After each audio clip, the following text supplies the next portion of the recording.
우리 앞뒤 좌우로 한번 인사하십시다. 사랑합니다. 축복합니다. 사랑합니다. 축복합니다. 우리 창세기에서 요한계시록에 이르는 하나님의 말씀 가운데 등장하는 많은 인물들 가운데에는 우리에게 도전을 주고 영적인 큰 유익을, 자산을 주는 그런 많은 인물들이 있습니다. 그 가운데 오늘 본문에 등장하는 다윗, 그는 우리에게 특별한 믿음의 도전을 주는데요. 그 이유가 무엇이냐면 성경이 다윗을 이렇게 평가하고 있기 때문입니다. 오늘 읽었던 본문 22절 말씀을 보시면 내가 이새의 아들 다윗을 만나니 내 마음에 맞는 사람이라 내 뜻을 다 이루리라 하시더니 이렇게 말씀하고 있습니다. 하나님께서 다윗을 향하여서 뭐라고 말씀하십니까? 너는 내 마음에 맞는 사람이야. 너를 통해서 내 뜻을 다 이루겠다. 이렇게 말씀하고 계십니다. 예전 개역 한글 성경을 보시면 하나님의 마음에 합한 사람이다. 그렇게 표현하고 있습니다. 여러분, 이것이 지금 누구의 평가입니까? 다윗을 향한 하나님의 평가입니다. 하나님께서 다윗을 향해 너는 내 마음에 꼭 맞는 사람이야. 내 마음에 합한 사람이야. 이렇게 말씀하고 계시는 것입니다. 여러분, 사람들은 남들이 자신을 어떻게 판단하고 평가하는지에 많은 관심을 가지고 있습니다. 우리 모두는 남들에게 인정받고 칭찬받고 싶어하는 욕구가 다들 있습니다. 사람들의 평가로부터 만족을 얻으려고 하는 것이지요. 물론 사람들에게 인정을 받는 것, 그것은 아주 좋은 일입니다. 그러나 우리 그리스도인들은 사람들의 관심에 집중하기보다는 하나님의 관심에 집중을 해야 합니다. 하나님께 인정받는 사람이 되어야 합니다. 갈라디아서 1장 10절 말씀을 보시면 바울 사도는 이렇게 고백하고 있습니다. 우리 함께 읽겠습니다. 이제 내가 사람들에게 좋게 하랴, 하나님께 좋게 하랴, 사람들에게 기쁨을 구하랴. 내가 지금까지 사람들의 기쁨을 구하였다면 그리스도의 종이 아니니라. 아멘. 사도 바울이 뭐라고 말하고 있습니까? 내가 지금까지 사람들의 기쁨을 구하였다면 그리스도의 종이 아니다. 이렇게까지 말하고 있습니다. 오늘 이 자리에 계신 우리 모두가 사람의 기쁨을 구하는 것이 아니라 하나님의 기쁨을 구하는 그러한 믿음의 백성들이 될 수 있기를 주님의 이름으로 축원합니다. 그렇다면 우리가 어떻게 하면 하나님의 기쁨이 되고 하나님께 인정받는 그런 삶을 살 수 있는 것입니까? 그 비결은 바로 다윗처럼 하나님의 마음에 맞는 사람이 되는 것입니다. 여러분, 세상의 일을 보면 팀워크를 아주 중요하게 생각합니다. 정치권에서도 대권이 바뀌면 어떻게 됩니까? 수장의 마음에 맞는 사람들이 각 부처의 장관으로 세워지게 됩니다. 또 직장 일도 그렇고 야구나 축구와 같은 스포츠도 마찬가지입니다. 팀원들의 마음이 잘 맞아야 성과가 잘 나타나고 좋은 성적을 거두게 되는 것이죠. 영적인 일도 마찬가지입니다. 우리가 하나님의 마음에 합한 사람이 될 때에 하나님께 쓰임받는 사람이 될 수가 있는 것이죠. 하나님의 기준에 합한 사람이 되어야 합니다. 그런 면에서 볼 때 도대체 다윗은 어떤 사람이길래 하나님으로부터 내 마음에 맞는 사람이다 라는 이런 놀라운 평가를 받게 되었던 것일까요? 그렇게 생각할 때 참으로 다윗이 부럽다라는 생각이 우리 가운데 들 것입니다. 사람의 마음을 얻는 것도 쉬운 일이 아닌데 하물며 온 우주의 창조자이신 이 하나님, 만왕의 왕이신 하나님의 마음을 얻는다는 것, 하나님의 마음에 합한 자가 되었다는 것, 이것은 얼마나 놀라운 일입니까?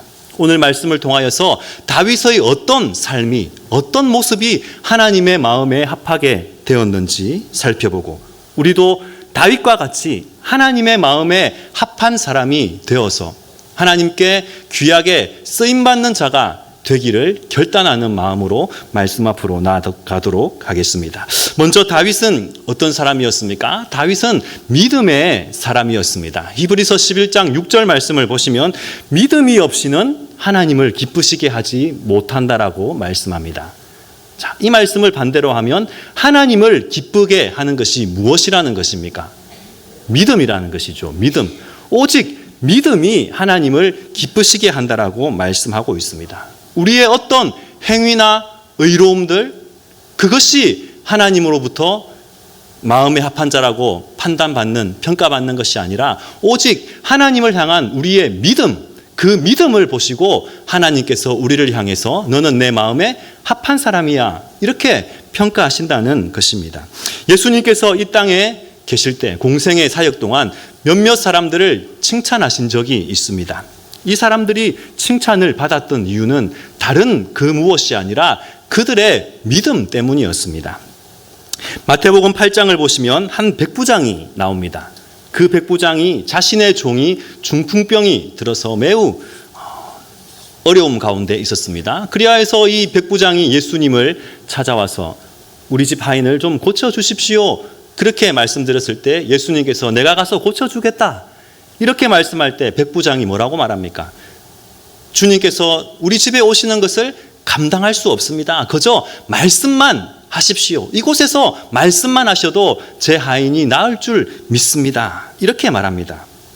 이 믿음을 보시고 예수님께서 백부장을 칭찬하시죠. 내가 진실로 너희에게 이르노니 이스라엘 중 아무에게도 이와 같은 믿음을 본 적이 없다, 이렇게 백부장의 믿음을 칭찬하셨던 것입니다. 백부장은 예수님이 하나님의 아들이시라는 것을 믿었습니다. 예수님이 하나님의 능력을 가진 분이심을 믿었습니다. 그래서 직접 가지 않으시고 말씀만 하셔도 얼마든지 내 하인이 나을 수 있다라는 그런 믿음을 가졌고, 그 믿음을 통하여서 자신의 하인이 고침받고 예수님께 칭찬받게 되었던 것입니다.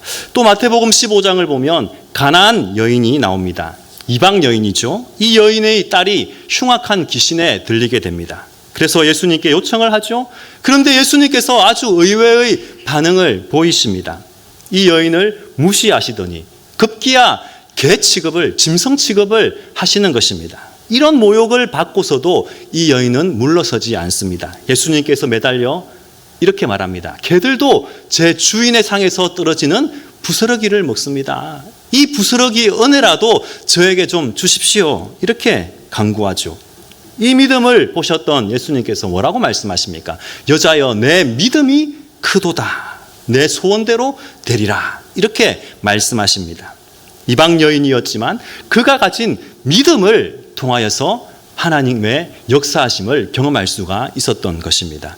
그 외에도 하나님의 은혜를 받고 하나님께서 베풀어 주시는 그 기적과 능력을 경험하였던 많은 사람들, 그들은 오직 믿음 때문에, 다른 이유가 아니라 믿음 때문에 하나님의 역사하심을 경험할 수가 있었던 것입니다. 그 믿음이 예수님의 마음에 합하였고 하나님을 기쁘시게 하였던 것입니다. 다윗이 하나님의 마음에 합한 자가 되었던 것 역시 하나님을 향한 다윗의 믿음 때문이었습니다. 다윗의 믿음이 극명하게 나타났던 사건이 무엇입니까? 바로 골리앗과의 전투에 있어서 다윗의 믿음이 나타났습니다. 이스라엘과 블레셋이 전쟁을 할 때에 블레셋이 내세웠던 장수 골리앗, 그는 이스라엘이 도저히 넘을 수 없는 거대한 벽이었습니다. 골리앗이 40일을 하루같이 이스라엘 백성들을 조롱하고 하나님의 이름을 모욕하는데도 불구하고 이스라엘 백성들은 모두가 다 두려움에 떨며 아무것도 할 수가 없었습니다. 사울이 골리앗을 죽이는 자를 자신의 부마로 삼고 부귀영화를 누리게 해주겠다라고 하여도 모두가 다 목숨이 두려워서 나서는 자가 없었습니다. 그런데 아버지의 심부름으로 전장에 있던 형들을 만나러 갔던 다윗이 이 모습을 보게 되었던 것이죠. 골리앗이 이스라엘을 조롱하고 하나님의 이름을 모욕하고 있음에도 불구하고 이스라엘 백성들이 아무도 나서지 못하는 것, 그 모습을 보면서 다윗은 거룩한 분노를 느끼게 됩니다. 그래서 다윗은 사울 왕의 허락을 받고 싸움에 나서게 되죠. 그리고 골리앗 앞에 섰던 다윗은 이렇게 말하고 있습니다. 사무엘상 17장 45절 말씀을 우리 함께 읽겠습니다. 다윗이 블레셋 사람에게 이르되 너는 칼과 창과 단창으로 내게 나아오거니와 나는 만군의 여호와의 이름 곧 내가 모욕하는 이스라엘 군대의 하나님의 이름으로 내게 나아가노라. 아멘.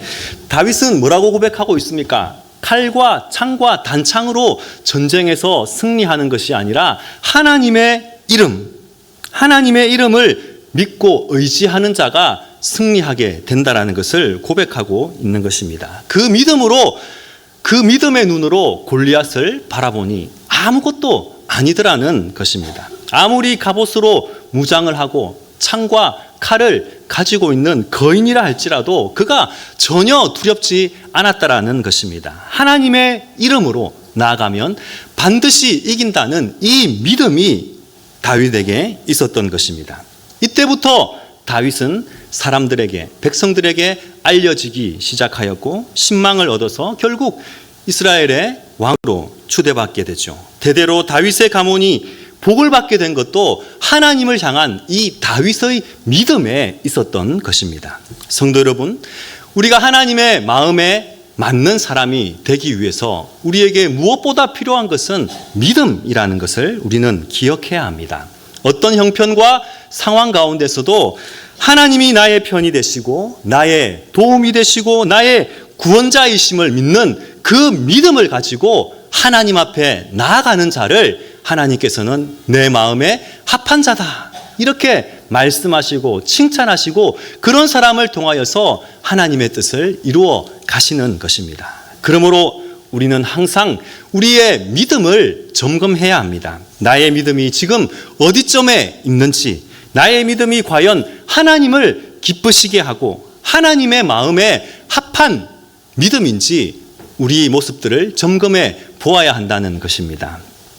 그저 교회 다닌다라고 해서 다가 아닙니다. 교회를 다니고 안 다니고 이 차원을 넘어서서 과연 우리에게 참된 믿음이 있는가? 그리하여서 하나님께 쓰임받는 삶으로 살아갈 것인가? 이것을 우리는 고민해야 하는 것입니다. 18세기 영국 대부흥의 주역으로 쓰임받았던 조지 히필드는 이런 말을 하였습니다. 나는 녹슬어 없어지는 삶보다 닳아서 없어지는 삶을 살겠다. 이런 고백을 하였습니다. 아주 멋있는 고백이지 않습니까? 성도 여러분, 한 번뿐인 우리의 인생, 그저 시간이 지나고 녹슬어서 없어지는 그런 삶이 아니라 하나님이 기뻐하시는 믿음을 통하여서 하나님의 마음에 합한 자가 되고 하나님의 일에 귀하게 쓰임받는 통로로 살아갈 수 있는 저와 여러분이 되시기를 주님의 이름으로 축원합니다. 두 번째로 다윗은 성령이 충만한 사람이었습니다. 다윗이 하나님의 마음에 맞는 사람이 될 수 있었던 것은 그의 성령 충만한 삶 때문이었습니다. 여러분, 성령 충만하다라고 할 때, 성령 충만한 사람이다라고 할 때 어떤 모습을 두고 성령 충만하다고 말하는 것입니까? 대부분의 사람들은요, 이 성령 충만한 삶을 아주 어렵고 복잡하게 생각하는 경우가 많이 있습니다. 평신도인 나와는 상관이 없고 뭐 목회자나 그에 해당되는 것이 아닌가 그렇게 말하는 분들도 가끔 있습니다.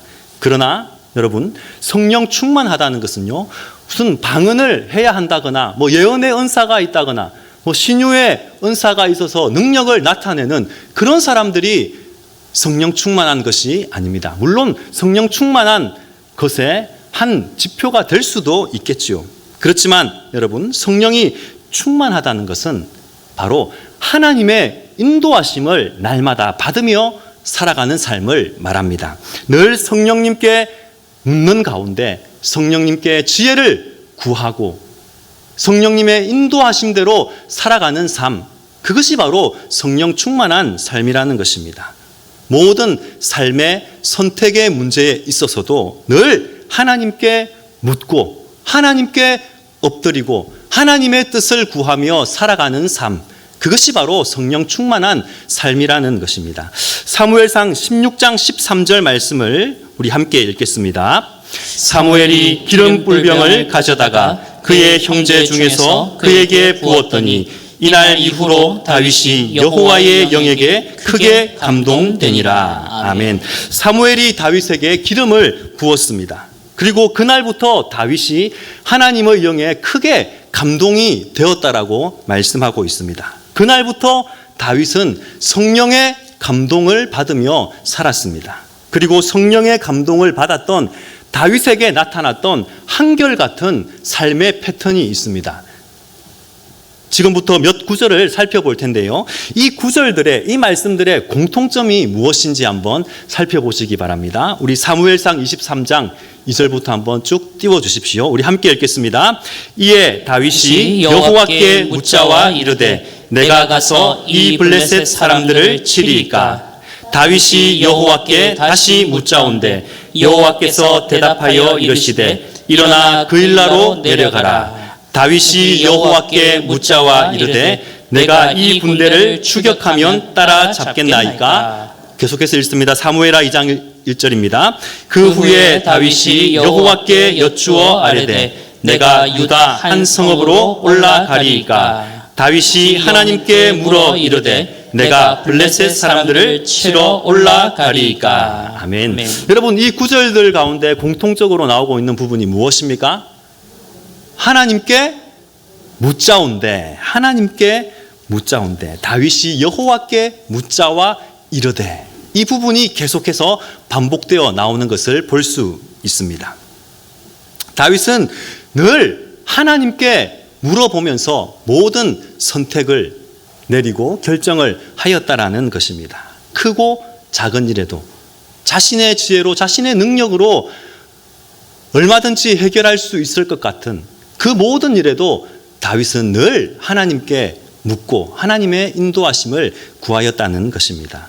다윗이 계속되는 전쟁 가운데서 승리하였습니다. 전쟁만 했다고 하면 계속해서 승리를 하였습니다. 그래서 이제는 하나님께 묻지 않아도 얼마든지 전쟁에서 승리할 수 있을 것 같은데, 그럼에도 불구하고 다윗은 하나님께 묻고 또 묻고, 하나님 전쟁에 나아가도 되겠습니까? 이 전쟁에서 승리하겠습니까?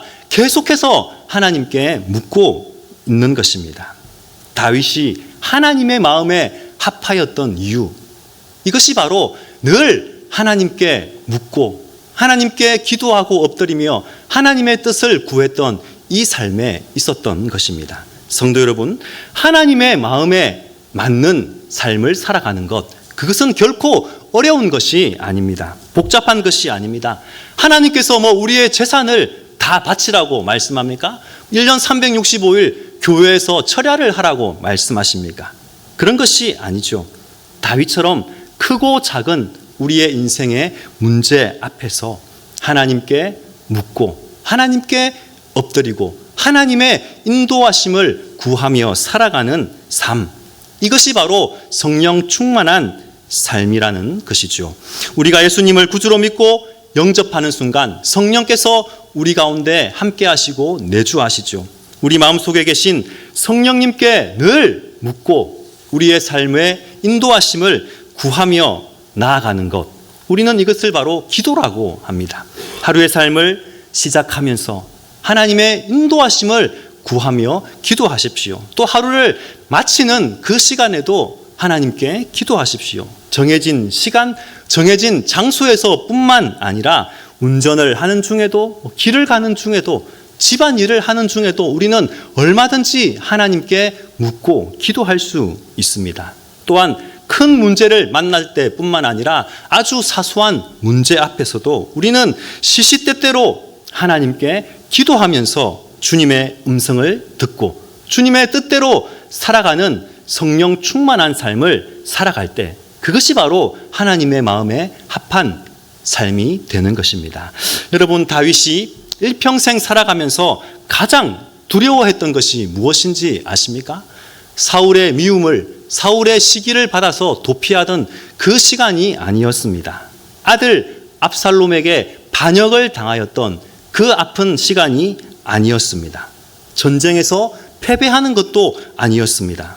다윗이 가장 두려워했던 것은 자신의 삶 가운데에서 성령님이 떠나가시는 것이었습니다. 왜냐하면 성령께서 떠나가시면 모든 것이 다 잃어버리게 되는 것이기 때문입니다.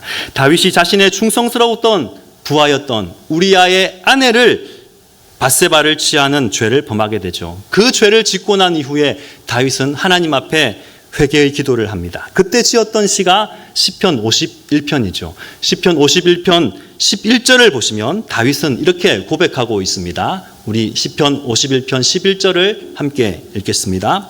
나를 주 앞에서 쫓아내지 마시며 주의 성령을 내게서 거두지 마소서. 다윗은 하나님 앞에 큰 죄를, 자신이 큰 죄를 범하였다는 것을 깨닫게 됩니다. 그래서 하나님이 나를 멀리하지 않으실까? 하나님께서 나를 쫓아내지 않으실까? 성령이 내게서 떠나지는 않을까 하는 그런 두려움이 있었습니다. 그래서 제발 성령이 나에게서 떠나가는 것을 막아주십시오. 이렇게 하나님 앞에 간구하였던 것입니다. 성도 여러분, 주의 성령을 내게서 거두지 마옵소서. 이 기도가 우리에게 절실히 요청됩니다. 성령이 우리와 멀어지게 되면 우리는 모든 것을 잃어버리게 됩니다. 반대로 성령이 우리와 함께 하시고 그로 말미암아 우리가 성령 충만한 삶을 살아갈 때 우리는 모든 것을 가진 삶을 살게 되는 것입니다. 성도 여러분, 성령 충만한 삶을 살아가시기 바랍니다. 우리 안에 계신 성령님과 늘 교제하며 성령님의 인도하심을 받고 살아가십시오. 이것이 바로 하나님의 마음에 맞는 삶을 살아가는 비결입니다. 우리 한 가지만 더 나누겠습니다. 다윗이 하나님의 마음에 합하였던 것은 그가 하나님의 성전을 사랑하는 사람이었기 때문입니다. 시편 27편 4절 말씀을 보시면 이렇게 기록하고 있습니다. 내가 여호와께 바라는 한 가지 일, 그것을 구하리니 곧 내가 내 평생에 여호와의 집에 살면서 여호와의 아름다움을 바라보며 그의 성전에서 사모하는 그것이라. 성도 여러분, 여러분에게 한 가지 소원이 있다면 그것이 무엇입니까? 하나님께서 너의 소원이 무엇이냐라고 물으신다면 여러분들은 뭐라고 대답을 하시겠습니까? 우리 각자에게 다양한 소원이 있을 것입니다. 그런데 오늘 다윗의 소원은 무엇이었습니까? 다윗이 하나님께 바랐던 한 가지 일, 그것은 오직 내 평생에 여호와의 집에 살면서 여호와의 아름다움을 바라보면서 그의 성전에서 사모하는 것이다.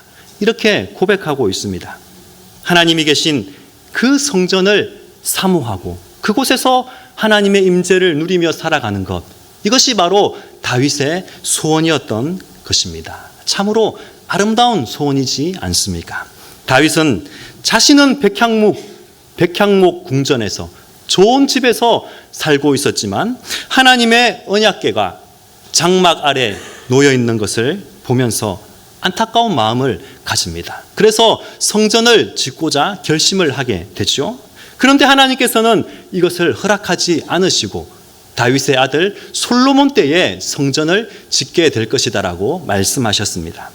그럼에도 불구하고 다윗은 결코 실망하지 않았습니다. 솔로몬이 성전을 잘 지을 수 있도록 모든 것을 다 준비하게 되죠. 역대상 22장을 보게 되면 다윗이 성전 건축을 위해서 무엇을 준비했는지 기록하고 있는데요. 다윗은 성전 건축을 위하여 필요한 모든 사람들, 일꾼들을 모읍니다. 또 사람들을 준비했고 아들 솔로몬에게는 성전을 건축하기 위한 사명을 위임하였고 백성들에게는 이 영광스러운 일에 참여하도록 독려하였습니다. 이런 성전 건축을 위한 다윗의 그 열심을 볼 때에 성전의 직접적인 건축은 솔로몬에 의하여서 이루어졌지만 다윗의 신앙의 터전 위에 건축되었다라고 해도 과언이 아닐 것입니다. 특별히 역대상 22장 14절 말씀을 보면 이렇게 기록하고 있습니다. 우리 함께 읽겠습니다. 내가 환난 중에 여호와의 성전을 위하여 금 10만 달란트와 은 100만 달란트와 놋과 철을 그 무게를 달 수 없을 만큼 심히 많이 준비하였고 또 제목과 돌을 준비하였으나. 아멘. 다윗은 성전 건축을 위하여서 금 10만 달란트 그리고 은 100만 달란트와 놋과 철과 그리고 모든 제목들을 부족함 없이 준비하였다라고 말씀하고 있습니다. 특별히 금 10만 달란트라고 할 때요. 여러분, 이 금 10만 달란트가 어느 정도의 금액으로 환산될지 짐작이 이렇게 가십니까? 금 10만 달란트라고 하면 제가 한번 찾아보니까 금이 3,400톤에 해당되는 아주 큰 금액입니다. 3,400톤의 금. 한마디로 말해서 우리가 생각할 수 없는 아주 천문학적인 금액이었다라는 것입니다. 그런데 그 많은 금액도 금액이지만 우리가 주목해서 보아야 될 부분은요, 이 14절 서두에서 보게 되면 내가 환난 중에 그 모든 것들을 준비했다라고 다윗은 고백하고 있는 것입니다. 여기서 환난이라는 것은요, 적들의 외부적인 침입을 가리키는 것이 아닙니다. 왜냐하면 이미 그 시대에 다윗은 주변의 나라들을 정복하고 그들로부터 조공을 받고 있었기 때문입니다. 따라서 환난 중에라는 이 말은요, 큰 고통을 겪으며 열심히 노력해서 극심한 열심으로라는 뜻을 가지고 있습니다. 그래서 성전 건축을 준비를 하였던 것이 결코 쉽고 편하게 하였던 것이 아니라는 말씀입니다. 엄청난 다윗이 자기 희생을 감수했다는 것을 말하는 것입니다. 그런 극심한 열심이 아니었다면 결코 이 일을 할 수 없었을 것이라고 다윗은 말하고 있는 것입니다. 그야말로 젖먹던 힘을 다하여서 오직 성전 건축만을 위해서 태어난 사람처럼, 그것이 삶의 유일한 목적인 것처럼 다윗은 남은 평생 전부를 온 힘을 다하여서 이 성전 건축에 힘을 쏟았던 것입니다. 그 과정 가운데 얼마나 많은 어려움들이 있었겠습니까? 그럼에도 다윗은 자신의 안위를 돌아보지 않았습니다. 자신의 영광을 구하지 않았습니다. 오직 하나님의 영광만을 생각함으로 결국에는 죽기 전에 그 모든 것들을 다 준비하였던 것입니다. 이처럼 다윗이 하나님의 마음에 맞는 사람이 될 수 있었던 이유는 하나님의 성전을 사랑하고 그 성전을 위해 최선을 드리는 삶을 살았기 때문입니다. 오늘날 우리가 성전을 사랑한다는 것, 이것은 어떤 것이겠습니까? 바로 주님의 몸된 교회를 사랑하는 것이죠. 그렇다면 여러분들의 소원은 무엇입니까? 여러분들의 최우선순위는 무엇입니까? 대부분의 사람들은 첫째가 가정이고, 둘째가 생업이고, 셋째가 교회다, 그렇게 말하는 분들이 많이 있습니다. 가정이 있어야 생업도 있고, 그렇게 해야 교회도 신앙생활도 할 수 있는 것이 아니냐라고 말할 수 있습니다.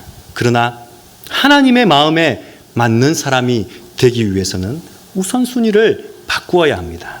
주님의 몸된 교회를 사랑하고 섬기는 것이 우리 삶의 최우선순위가 되어야 한다는 것입니다.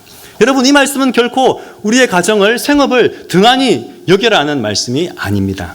하나님을 우리 삶의 중심으로 최우선순위로 모시고 살아갈 때에 하나님께서 우리의 가정을, 그리고 우리의 생업을 책임지신다는 그런 믿음이 우리에게 필요하다는 것입니다. 역대상 17장 14절 말씀을 보시면요, 내가 영원히 그를 내 집과 내 나라에 세우리니 그의 왕위가 영원히 견고하리라 하셨다 하라, 이렇게 말씀합니다.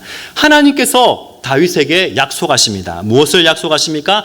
다윗의 왕조가 영원히 무너지지 않고 끝까지 이어지게 될 것이다. 이 약속의 말씀을, 축복을 주고 있습니다. 그런데 이 축복의 약속을 주신 때가 언제입니까? 다윗이 하나님의 성전을 건축하겠다, 이 결심을 하고 하나님 앞에 자신의 마음을 올려드릴 때, 그때 하나님께서 이 다윗의 고백을 너무나도 기뻐하시고 이런 놀라운 축복을 다윗에게 내려주셨던 것입니다. 여러분, 우리가 이 사실을 기억해야 합니다. 주님의 몸된 교회를 우선순위로 두고 살아가면 하나님께서 우리의 가정과 우리의 생업도 책임지신다는 그런 믿음이 우리에게 필요합니다. 이것이 성경이 우리에게 말씀하는 것입니다. 성도 여러분, 어떤 자가 하나님의 마음에 맞는 자입니까? 우리 자신의 안위보다 주님의 몸된 교회를 사랑하고 주님의 몸된 교회를 위하여서 우리의 삶을 우선순위를 두며 살아가는 사람, 그러한 자가 바로 하나님의 마음에 맞는 사람입니다. 하나님은 그러한 사람을 사용하셔서 주님의 뜻을 이루어 가시는 것입니다. 말씀을 맺겠습니다. 지금도 하나님께서는 하나님의 마음에 맞는 사람들을 부르시고 그들을 통하여서 하나님의 구원 역사를 이루어 가십니다. 하나님의 마음에 맞는 사람은 어떤 자입니까? 믿음이 있는 사람입니다. 하나님을 기쁘시게 하는 것, 그것은 다른 무엇이 아니라 우리 안에 있는 하나님을 향한 믿음이죠. 어떤 상황과 형편 가운데서도 하나님께 모든 것을 믿고 맡기고 의지하는 삶을 살아가야 할 것입니다. 또한 하나님의 마음에 맞는 사람은 성령 충만한 사람입니다. 모든 순간 크고 작은 선택의 결정 앞에 먼저 하나님 앞에 묻고 엎드리고 하나님의 그 말씀에 따라 순종하며 살아가는 자, 그 자가 바로 하나님의 마음에 맞는 사람입니다. 또 하나님의 마음에 맞는 사람은 교회를 사랑하는 사람입니다. 내 자신의 아니보다 주님의 몸된 교회를 사랑하는 것, 이것이 우리의 삶의 우선순위가 될 수 있기를 바랍니다. 그리하여서 우리 모두가 하나님의 기쁨이 되는 사람, 하나님의 마음에 맞는 자가 되어서 하나님의 뜻을 이루는 일에 귀하게 쓰임받는 믿음의 백성들이 될 수 있기를 주님의 이름으로 축원합니다.